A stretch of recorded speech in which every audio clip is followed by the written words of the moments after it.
going to be reading some emails that we received from some of Paul's relatives and friends who were not able to be here today. The first one is from his niece, Madelyn Cousins.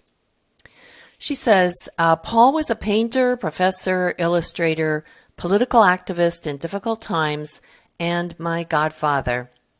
I feel like he lived the life he wanted. I always called him Unc and was so happy when he was coming up to Hotesville for a visit when Robert and I were growing up. For some reason, when I was in elementary school, he thought I had artistic talent. I loved art because of him, and the few times when I was a teenager, I visited his loft in SoHo and enjoyed playing with the paints and seeing what he was working on. For a long time, he used a coffee can collage project that I made and gave to him as a gift for his paintbrushes. He played outside football with us on Thanksgiving after dinner, and sometimes he would create these scary masks and play ghosts and goblins with us around the yard. He loved Hotesville and enjoyed his visits, but was often concerned about the outside yard work when we were growing up. My grandparents kept the properties in tidy order, of course. Though I think it was Uncle Paul who got my grandfather to let us put up a basketball hoop in our backyard. He enjoyed fishing, and sometimes the three of us would take a hike to Cannon Lake or a ride to the pond in Yaphank to fish. Both places were dear to him because he and his sister Catherine swam there every summer when they were teenagers. When I told Catherine he had passed, it took a few minutes for her to process, since they were very close growing up. She will always remember him as a young child, drawing inside while other children were outside playing. Fortunately for Uncle Paul, his mother knew right from the start that Paul was talented and nourished it the best way she could back in those days. She and my grandfather would bring him food to his first apartment after he graduated college, because they knew he was spending his money on art supplies and not food. The first memory Catherine told me was when they were children. Someone in the neighborhood in Brooklyn hit her, and Uncle Paul picked up a toy and hit him on the head. Fortunately, the child's father was a doctor and attended to him. I feel bad that he was not well for so many years now, but grateful he is at peace. I will have my memories, as we all will. The next note is from my Esther's nephew, Scott Trepal, who lives in Los Angeles. I heard the news about Paul and wanted to quickly reach out. I only met him a few times, mostly this past Christmas, but I enjoyed my time talking to him and found his personality and storytelling to be pretty fascinating. I'm sorry to hear his passing, and I wish you the best of luck in these difficult times. Next is from Imelda Cousins, and that's the wife of Paul's nephew, Robert.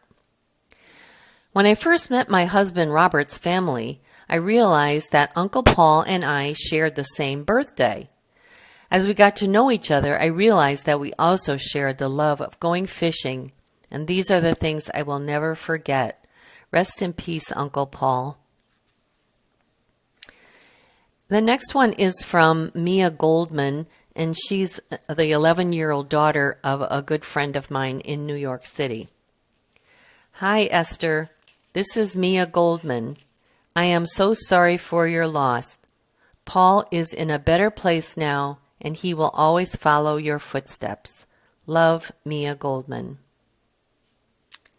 And then last, I have a note from my brother-in-law, Jim Hahn, who lives in Denver. I didn't really know Paul. For many decades even, I had never met him. I only met Paul once, and it was recently. It was over a few days during our visit to their new home in Willowick. Paul and Esther hadn't been there but a few weeks themselves. Even though I hadn't ever met him before, I felt I knew something of his likes and dislikes, simply because over the years I heard little anecdotes about him passed to me by Esther and Sue. For all those years, I thought of him as someone I would enjoy meeting sometime, And as time went on, the opportunity arose that I could finally have my chance. After all these years, at last. It was no secret. Oh, I almost fell. Oh, great. Wait, don't do that. I almost fell. Oh, don't do that just yet, okay? What's that yet? The garbage. Oh, is that gone? That's garbage. Okay. Oh, that one is. That's not garbage. We're going to leave that. Yeah. Well, we got the sink to protect the place, and we got Rembrandt. I don't want it. What's that Dee? No. No? Dee does not I want think that. Dee would like it. No, Dee does not want You that. think Dee would like that? No, No? I like it. it's just a copy. I like it. Yes. Okay. All right. Oh, You're in a movie, Paul. Cameras. This is a movie. Okay, you got a lot of. Okay. Wow, that's it, eh? Wow. Looks good. Thank you. Looks great. Thank you. Oh my. Musicians did. They were playing music originally this year.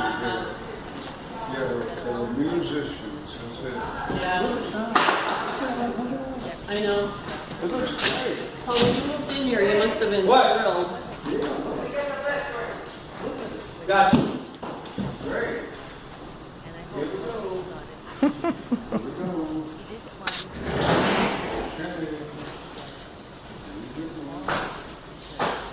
I got most of the rest.